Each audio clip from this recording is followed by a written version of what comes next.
حلم بالبيت الأبيض لمدة 32 عاما، واستيقظ فوجد نفسه بداخله، لكنه قد ينام يوما ولا يتمكن من الاستيقاظ. أكبر رؤساء الولايات المتحدة الأمريكية، والرجل الذي وصل للحكم كما قيل بمعجزة، يعيش خطر الموت. زلة لسان منه تقول أنه مصاب بالسرطان، وإعلان من البيت الأبيض بأنه أصيب بكورونا. يشفى ويصاب من جديد ليبقى بعيدا عن أضواء الإعلام.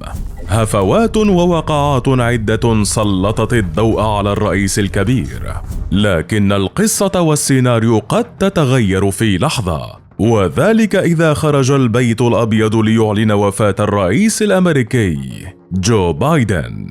فماذا سيحدث حينها؟ ومن سيكون البديل؟ هذا ما يعتبر أسوأ السيناريوهات التي قد تواجهها واشنطن حاليا، لكنه مع ذلك احتمال وارد للغاية. فمنذ وصوله للحكم يتضح يوما بعد يوم أن الرئيس الأمريكي يعاني بعض الأمراض، وأن حالته الصحية ليست بالأفضل حال، كما أن أعلان إصابته المتكررة بفيروس كورونا وقبلها الإعلان منه عن إصابته بالسرطان والتي نفاها البيت الأبيض تزيد من المخاوف. ولكن ماذا قد يحدث لو حدث ذلك؟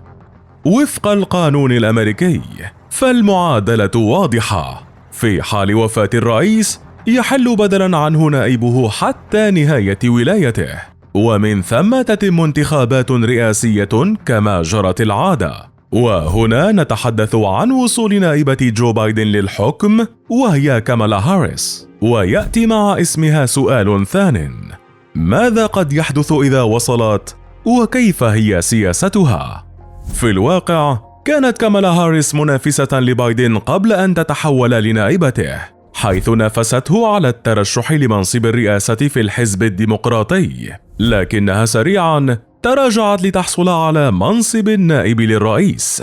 ولا يمكن أن ننكر دورها المحوري في حملة ترشحه للانتخابات، حيث كانت من أبرز الوجوه التي حشدت الدعم لبايدن أمام ترامب، وقد عقدت عليها الكثير من الآمال لتكون واحدة من أفضل نواب الرؤساء في تاريخ الولايات المتحدة. لكن بعد مرور عام واحد على وصولها للمنصب تبددت تلك الآمال، فعامها الأول في المنصب كان بعيدا كل البعد عن النجاحات، كما وصل بها الأمر للهروب من كاميرات الإعلام والظهور الرسمي، على عكس ما كان يحدث مع نائب ترامب مايك بنس.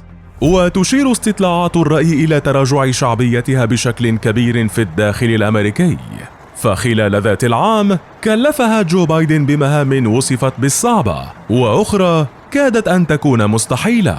ويضاف لذلك أن مكتبها عاش العديد من الاستقالات في مناصب وصفت بالرفيعة داخله، ما جعلها في مرمى النيران. وفي ذات الوقت ليس المرشح الأوفر حظا في الحزب.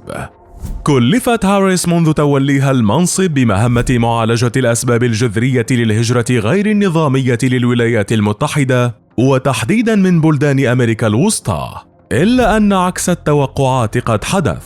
فخلال ذات العام ارتفعت معدلات الهجرة إلى الولايات المتحدة خصوصا من السلفادور وغواتيلاما وهندوراس، ما وصف بالفشل الذريع لهاريس، حيث وصفت المهمة بالصعبة لكنها ليست مستحيلة أبدا.